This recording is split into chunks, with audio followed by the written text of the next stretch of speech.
It is the beginning of January, and my husband and I have committed to a no-spend January. Let me go over our guidelines, if you will, because rules are way too restrictive, but here is our goals or our plan in doing a no-spend January. Now, in the months leading up to January, we have November, we have December.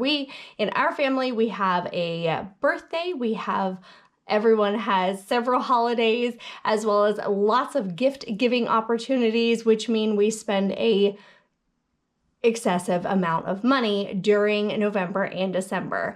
Our goal for January is to slash those costs, pay off those bills, and move forward with a more mindful approach to spending in the new year.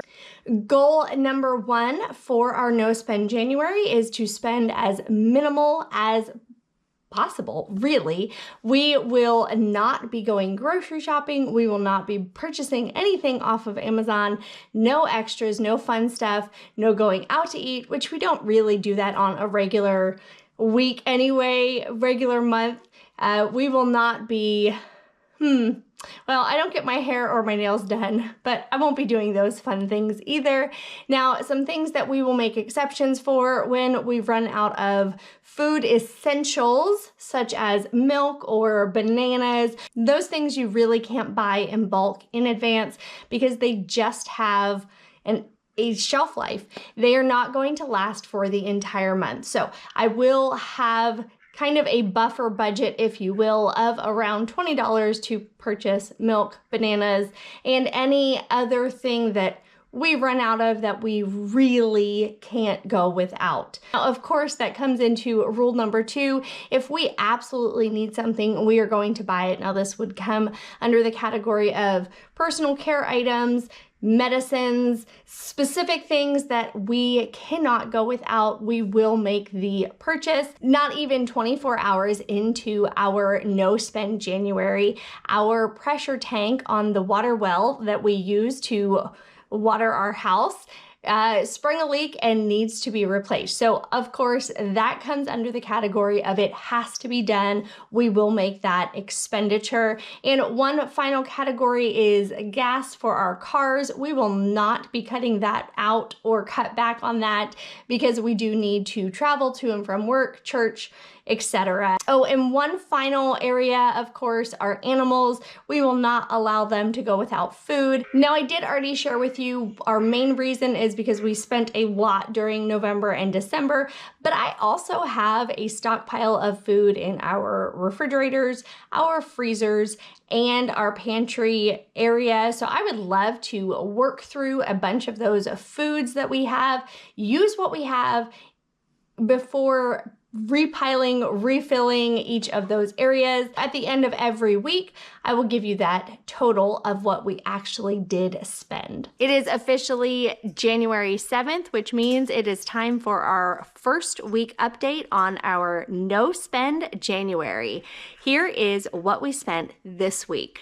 On January 1st, we had an issue with our well, and of course that needed to be addressed. Nathan spent a whopping $418 on this issue and saved us probably over $1,000 by doing the work himself. On January 4th, I renewed my Sam's membership, but because I have the Plus membership, I'm able to build up money on my Sam's account called Sam's Cash and was able to pay for my new membership with the Sam's Cash that I built up over last year. So that was a whopping $0. And finally, today I had a nail in my tire, which means I needed to go get a patch on the tire. But because we purchased the insurance on the brand new tires that we just got less than a month ago, I was able to get that patch job done for free. So for this week, we spent $418. Okay, so for week 2, I spent roughly $147. Here is the breakdown.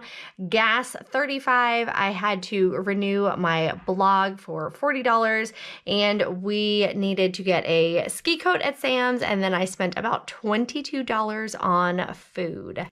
Okay, so for week 3 of No Spend January, I spent a total of $287.91. Here's what I spent. I got gas twice during the week because I drive a lot, so that was about $70. I did go to Aldi and I ended up getting $165 worth of essentials. No, the kids were getting rather complainy, and so I just gave in and bought them what they were asking for, along with a handful of other things. I also spent about $50 on animal feed.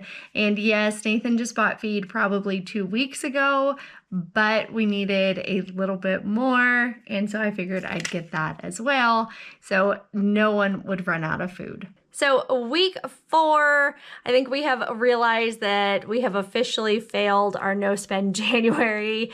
This week we spent $782.99. Yeah, this is over. We'll try again next year.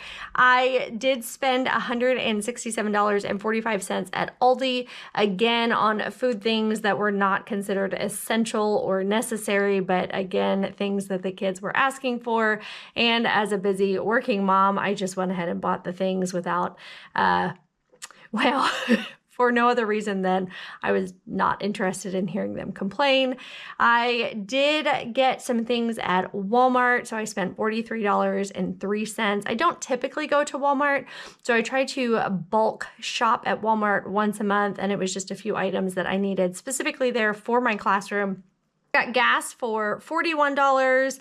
My monthly car wash subscription came out on my credit card. It is set on auto renew, and while that's technically not a purchase or within the realm of the no spend because I was not including our monthly bills, this one did come out on my credit card. So I just wanted to be super transparent that I did have that expenditure this month, or this week specifically, and that's $25.99.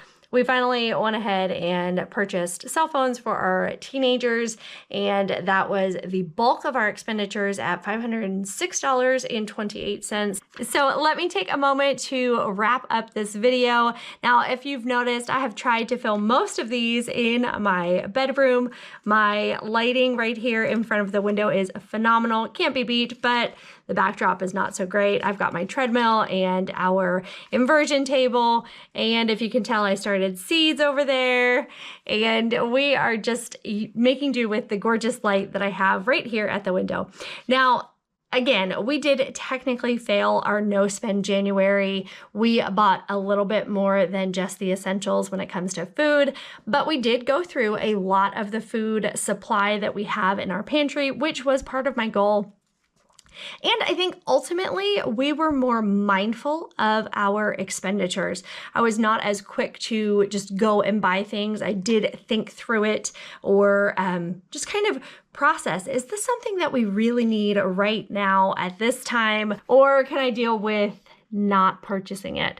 I did not get coffee, go treat myself to coffee at all this month, which I feel is kind of on that being more mindful concept. So anyway, I would love to hear your thoughts on a no spend January. Did you do one? Are you willing to give up expenses for a month, or shopping or coffee treats or whatever for an entire month to get your budget under control? And give me your tips if you've tried it and it's worked for you. Well, thank you so much for watching. See you next time.